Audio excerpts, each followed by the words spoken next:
You know the feeling, that electric current, that magnetic pull towards someone who feels intense, unpredictable, a little bit dangerous. Your body hums with a nervous energy you mistake for excitement, for passion, for undeniable chemistry. It's a rush, a high, a feeling of being truly alive. But beneath the surface, your anxiety is not recognizing love. It's recognizing chaos. It's mistaking the familiar tremor of instability for the spark of true connection. And this subtle, insidious misinterpretation is one of the deepest traps for the anxious heart. This isn't about being bad at relationships or always choosing the wrong people. This is about a deeply wired survival mechanism, a nervous system that learned to equate high-stakes drama with high-stakes connection. It's a pattern born from a past where stability felt absent, where emotional volatility was often the only language of intimacy you understood. Your brain, in its desperate attempt to find connection, latched onto what was familiar, even if that familiarity was painful. It's not a flaw. It's a deeply ingrained survival strategy that now, ironically, sabotages the very peace you crave. You find yourself drawn, almost compulsively, to people who are inconsistent. One moment they're warm, showering you with attention, making you feel like the most important person in the world. The next, they're distant, cold, unresponsive, leaving you to agonize over what you might have said or done wrong. This push-pull creates a constant state of low-grade panic, a familiar tension that your system misinterprets as engagement, as a sign that this connection is real and worth fighting for. You tell yourself, this is just how passion feels, or they're just complicated, and I understand them. Your nervous system, conditioned by early experiences of unpredictable care or connection, registers this instability not as a red flag, but as a known landscape. It's the emotional environment it was trained in. It's the only way it knows how to feel connected, because connection was always intertwined with uncertainty. Your brain isn't seeking peace. It's seeking the familiar rhythm of what it learned to survive. If your early caregivers were emotionally inconsistent, sometimes present and loving, other times absent, critical, or overwhelmed, your brain learned that connection often came wrapped in uncertainty. You had to constantly monitor, adapt, and work to maintain proximity. The fight or flight response became intertwined with the very act of seeking closeness. You chase the highs, desperate for the fleeting moments of connection while enduring the crushing lows. This cycle prevents you from recognizing or tolerating genuine, stable intimacy, which feels too quiet, too uneventful, too boring. You might even unconsciously create drama in stable relationships because the absence of chaos feels like the absence of love. You mistake the effort of holding on to an inconsistent person for the value of the connection itself. When things are calm, when a relationship is consistently kind and available, you might feel a strange sense of restlessness, even dread or disinterest. The spark only truly ignites when there's something to fix, someone to win over, a challenge to overcome. You find yourself thinking, it's too easy, or where's the passion? You might even ghost someone who is perfectly lovely, simply because they don't trigger that familiar anxious intensity. The chase provides a temporary powerful sense of purpose and control. It activates the reward system in your brain, releasing dopamine not for the connection itself, but for the pursuit of it. The intermittent reinforcement, The unpredictable bursts of attention followed by withdrawal creates a powerful addictive loop, far stronger than consistent, predictable affection. It's the same mechanism that drives gambling addiction. If validation, attention, or love was scarce or conditional in your past, you learned to work for it. You had to perform, achieve, or struggle to earn a moment of recognition. The effort itself became the measure of your worthiness, and the struggle became synonymous with love. Your brain learned that the most potent rewards came after a period of intense effort and uncertainty. You mistake the adrenaline of pursuit for the depth of feeling.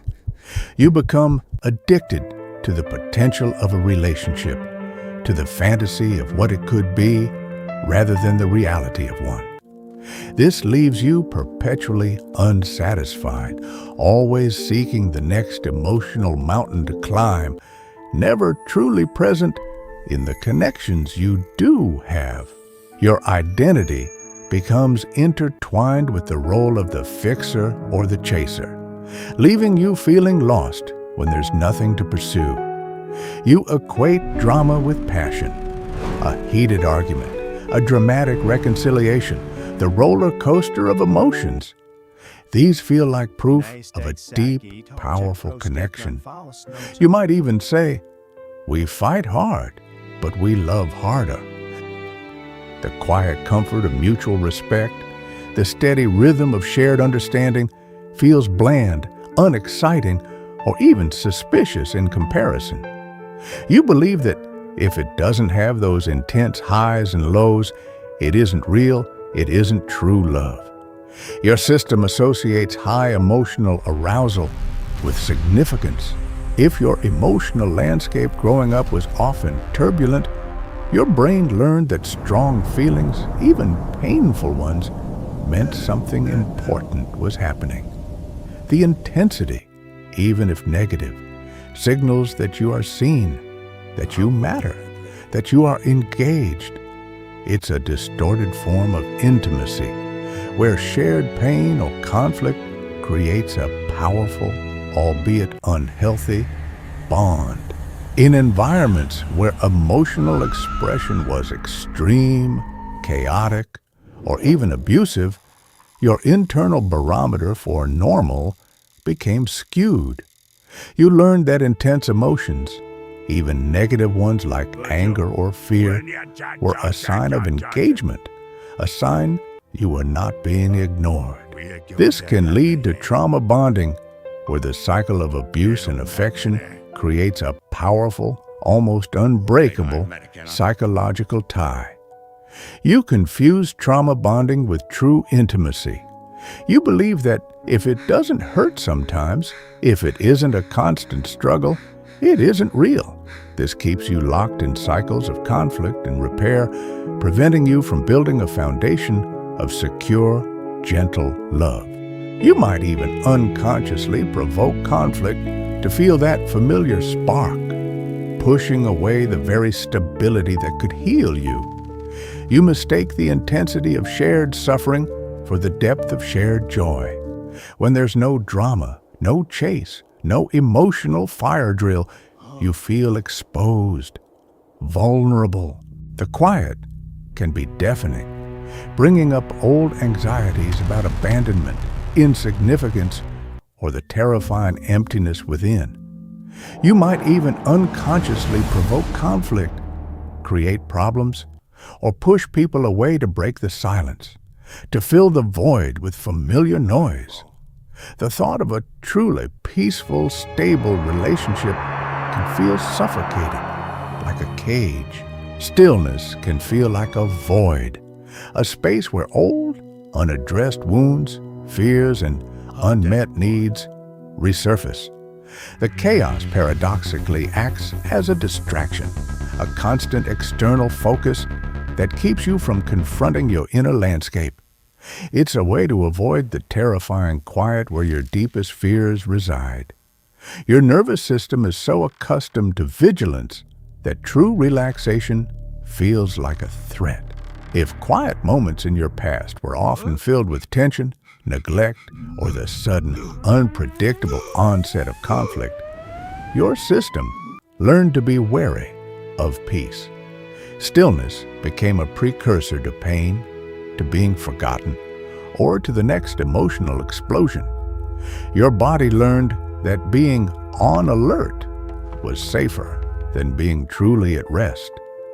You sabotage stable relationships, unable to tolerate the calm. You mistake genuine peace for a lack of passion, for a lack of connection, or even for a sign that something is wrong. You push away the very connection that could offer true security because it doesn't feel exciting enough. Or more accurately, it doesn't feel familiar enough. You might even feel a deep sense of unworthiness when someone offers you unconditional, peaceful love because it doesn't align with your internal script of what love demands. This is where people get trapped, often for decades.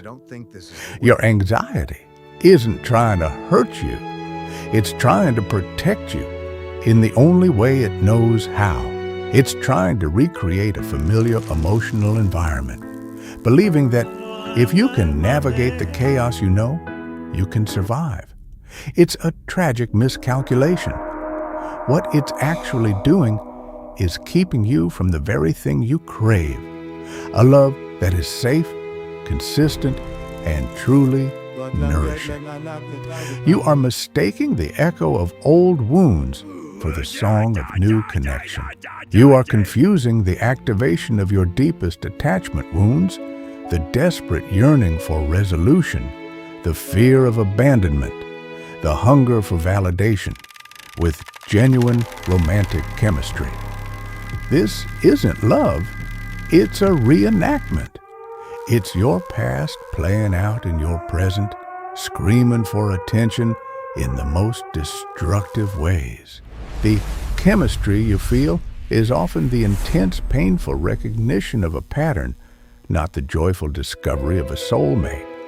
And this is the part most people miss, the belief that this intense, chaotic pull is a sign of destiny, when in reality, it's a sign of dysfunction.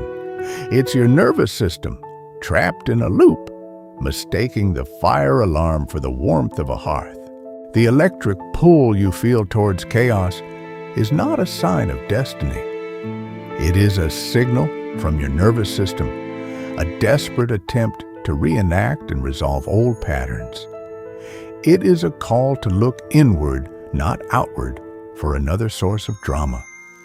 True chemistry doesn't leave you in a constant state of anxiety, emotional whiplash, or self-doubt.